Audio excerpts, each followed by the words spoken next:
Kane Murdoch. I'm joined on the other side of town by my colleague Sean Lehman, and we are the founders and operators of WIROO. You might be wondering what WIROO stands for. WIROO is a Indigenous word from the Noongar people of southwestern Western Australia, and it is the word for an owl. Sean is a Noongar man, and so that was one of his many contributions to our enterprise. Um, so what WIROO is, it is a program that rather than looking for specific assessments and problems in specific assessments, it's looking for patterns of behavior inside LMS. So in other words, it's looking for patterns of activity across not just one subject or one module, but across all modules, and it's doing it at a cohort level. So, in other words, we're not looking for a specific student. We're starting from the top, from the broadest possible view, and then narrowing it. One of the ways that we have a range of behaviors, if you want, that we're looking for, that we really flag as risks. And we do this through enriching IP data that it comes out of the VLE or LMS, depending on your particular flavor. And we send that data only off to be enriched, and then it comes back to the local user. And you're able to get a pretty good picture very, very quickly about whether a whole module, a whole subject, actually has significant problems. And so obviously it's a data-driven approach rather than a content-driven approach. It's been, as investigators, both of us, professional investigators for sizable public universities, it's been our observation that approaches that are driven through looking at content have essentially failed, whether we're talking about generative AI or we're talking about contract cheating.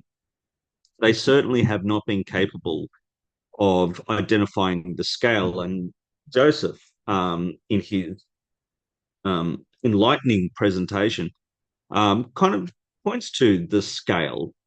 One thing that differentiates us is that we have been able to detect contract cheating at scale and prove it. So Joe did say it's difficult to detect and difficult to prove. Well, in our case, not so much. I would generally consider those statements to be true, however. Um, so, and this is not a reflection upon any of our fellow presenters. Let me be very, very clear. But we are not looking to create a kind of automated student misconduct system, but rather WIROO is designed to quickly produce data for humans to review, whether that's about a problem with a cohort or whether it's a problem with a particular student. There's certainly no way to use WIROO that doesn't involve humans having more than the final say, but certainly the final say. So it's also been our observation as investigators that a number of the kind of chains, if you want to think about validation and assurance of learning as a chain, like a academic is one link in a chain, people like us are another link in a chain. And it seems to us that with generative AI and contract cheating, quite a number of the chain's links have broken. And so what we're trying to do, and indeed, I would say that nearly all of our fellow presenters are trying to do, is trying to re-establish the chain. Whether you use one thing or another thing or a combination of things, they are all, in my mind, valid pieces of the chain. So we wanted to touch on how it actually operates. So you do not actually need to be plugged into university systems. WIROO is effectively, it can run on a local machine. It doesn't need a massive IT investment strategy. Because also one of the things that I've seen happen multiple times with different approaches to detecting student misconduct that it ends up being a massive software problem rather than a let's get to business problem. So it's designed to be run by an integrity officer or an academic, depending on what your particular institution, the way you operate. It's meant to be able to run without any problems on your university issued laptop. I'll hand over to Sean at this point because I don't want to hog the stage, and Sean will take you through the user interface. Thank you, Kane. Yeah, so we've essentially built WIROO to operate in a way where it takes a process that when you're doing it the old-fashioned way. So what I mean by the old-fashioned way is when you're analyzing LMS or DLE data more or less manually, the way Kane and I did things when we both were starting out with investigations of these kinds. What WIROO hopes to do is take a lot of the very time-consuming steps that are involved in investigating contract cheating and collusion, involving looking at logs in an LMS and a VLE, and make that as simple as we can. So for that reason, the interface for WIROO is a very straightforward one. Basically, what you're seeing on the screen here is how you interact with WIROO to run an analysis, and then you will get outputs from running this analysis that include things like what we would call enhanced logs. So enhanced logs are log files that are, the log files that come out of an LMS or a VLE are generally a CSV file, like a spreadsheet. WIROO enhances those and extracts key summary data for users. And if you're investigating an individual student, it also allows you to output reports. So really the only inputs you need are whether you're looking to analyze a whole cohort or an individual student's interactions with the learning management system, what kind of report you want. WIROO will also allow you to upload Turnitin authorship reports if you have them and integrate them into the reporting. So the way it really operates there is we mentioned that it doesn't really need to be plugged into university systems. So instead of needing to be plugged into Moodle or Canvas or Brightspace or whichever LMS or VLE is being used, the user really just needs to have the ability to download the log files as a CSV, which for Moodle users is particularly straightforward, and then have them available on their machine to feed into WIROO for the analysis you're trying to do. So it's just trying to make that process as straightforward as possible for an investigator. Most investigators who are good at what they're doing are routinely downloading Moodle logs anyway. So this just is a way of dealing with that more effectively. In terms of how WIROO actually works, it's based on a set of principles that Kane and I have developed over time that we call non-learning analytics, or NLA.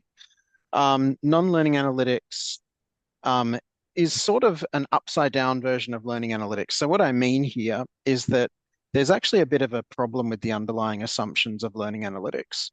I'm looked at a lot of literature around learning analytics, and there tends to be an underlying assumption that all interactions with your learning management system with a particular student's account are due to activity that that student themselves is creating.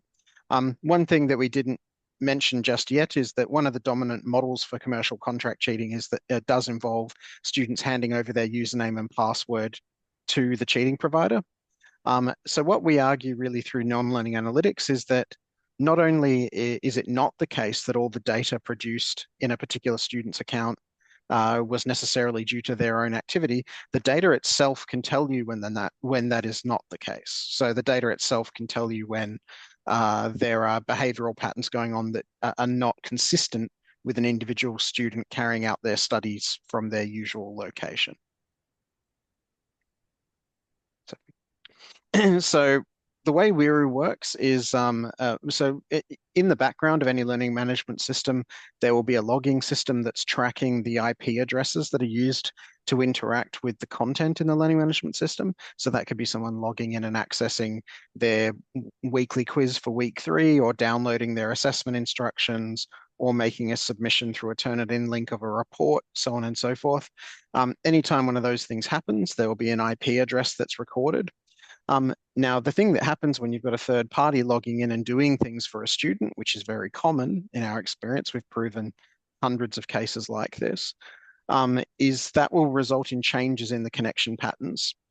So what WIROO does is takes those IP addresses, it checks each IP address with multiple reputable IP checking services, cross-checks the outputs for accuracy. So are they agreeing on where the access was from? Are any of them providing a signal that suggests that the access was from a VPN, for example? Because if it is, we want to make sure that's flagged. And then from there allows you to build out a profile that asks the question, is the data I'm seeing consistent with an individual student engaging in learning unassisted, or is the data telling me that there are multiple individuals present in this account? So based on the data we get from the IP addresses, from engagement stats relative to other students, how often a student is focusing on assessment, so on and so forth, it allows WIROO to assign risk scores to students then.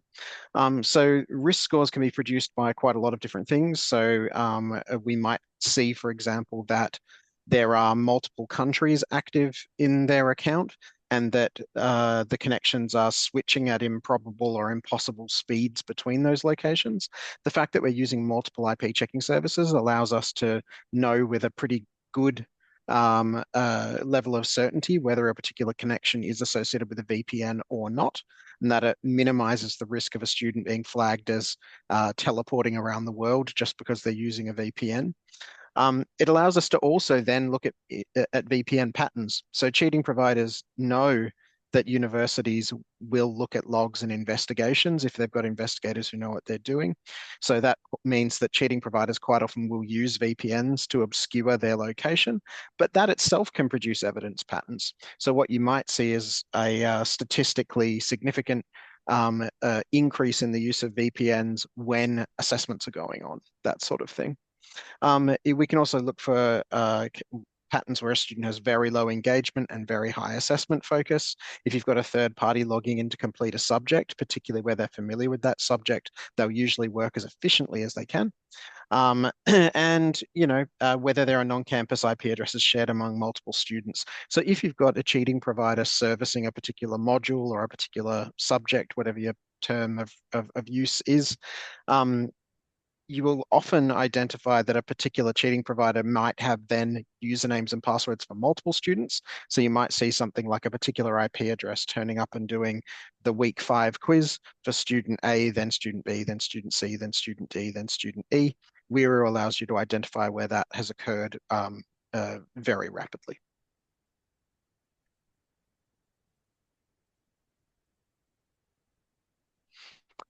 So when you're carrying out a cohort analysis, what we mean here is that you're analyzing a whole module. So that would be like Math 1000 or Management 2020 or whatever a particular subject cohort would be. So students who are all doing the same class at the same time.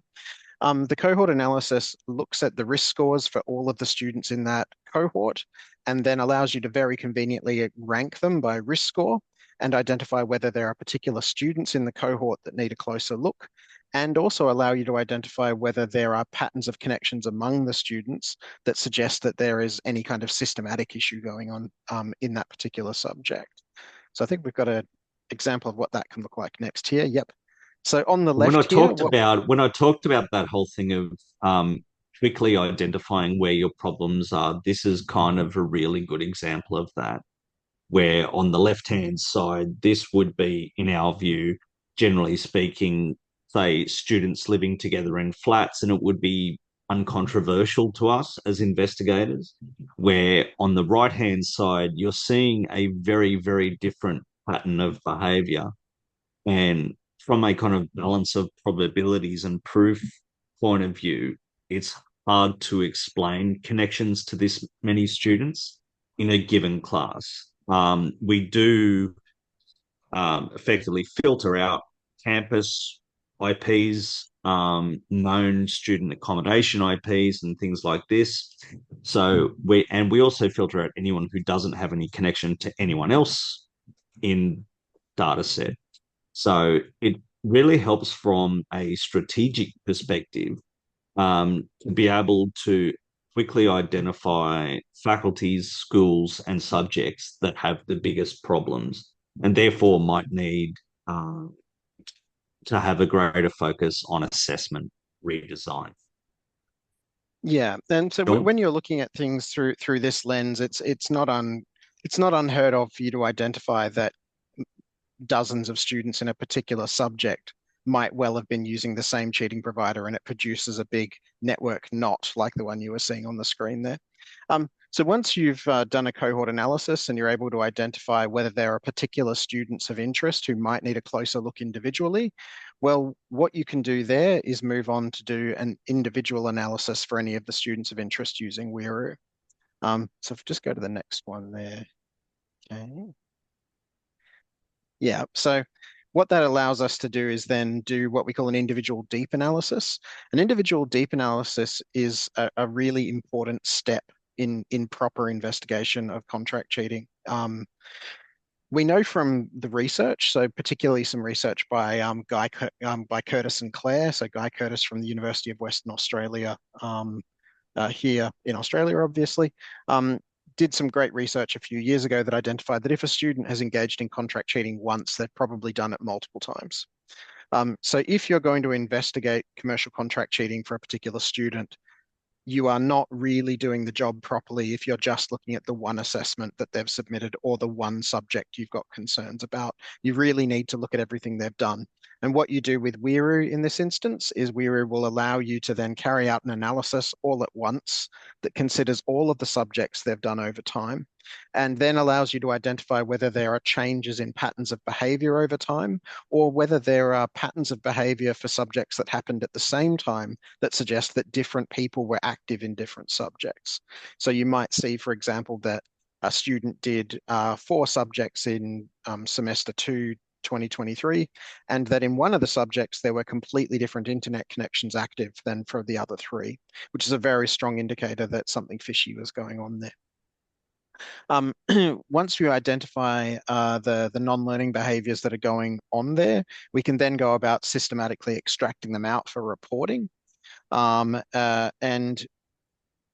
Again, I mentioned earlier on that Turnitin authorship reports can also be brought in at the individual analysis stage to be integrated into the report that's generated for the investigator.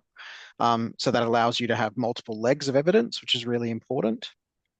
Um, and ultimately, what you get out of WIROO at that point is a docx report that lays out subject by subject what your concerns are. So it might say on the example screen here, Unit 10001, obviously a dummy subject in this instance, but it might say for that subject, we observed that your engagement was in the lowest 10% of students, that your assessment focus was higher than 98% of other students in the class. We observed that there were connections from both Australia and Kenya. We observed that the Kenya connections one of the Kenya connections was active in your account and the accounts of 3 other students, that it accessed the report submission in week 7 in all of your accounts. So all of that information is extracted automatically by WIROO, populated into a report automatically by WIROO. And then from there, the investigator really just needs to go over this draft report, add any further comments they want to add, take out any bits and pieces that they think might not meet the standards they want to meet evidence-wise. And then from there, you've got a pretty complete set of concerns you can go to a student with that is very consistent, that is robust, and in our experience, we've proven a lot of cases using this method. And really importantly, I'll hand back to Kane here to talk about why doing all of that in this way is important. We noted that we developed WIROO basically because, as Sean mentioned earlier, we were doing these things manually, and you start to hit real technical walls of how much work you can get through. And WIROO has radically changed our working experience and therefore our ability to um, and I'll be clear, like I think we very much shared Joe's feeling on chasing contract cheating providers out of our institutions. Of course, we don't want students to be engaging in it, but in some ways, that's a secondary issue. We want to remove the risks that students have brought upon themselves. Say, for example, identity theft, which is definitely a thing, and blackmail, which uh, we've experienced in person with students. And we wanted to be able to do that in a way that actually made things more effective, more efficient, and held on to fairness as a core principle of what we're doing. Sean's mentioned like the kind of standards of evidence that we need. I've mentioned balance of probabilities, which is the civil standard that is applied. And we wanted to be able to do all of those things. So be cheap, be effective, and be fair. Um, I think we'll leave it there. Thank you very much, Roger, and anyone else we put back, and thank you for ENAI for inviting us. If that QR code goes straight direct to our website, if you'd like to have a chat with us or a demo, please feel free to get in touch. We're very happy to take any questions. Thank you very much, Sean and Kane. A great presentation. It's always good to have the hard data so you can actually consult this with the student and show them that you have at least some evidence that there was something suspicious happening. Great. Are there any questions? I'm checking the chat. No more questions. So hopefully they will reach out to you via email or social media. I'm really glad that you were able to join us today. Thank you so much.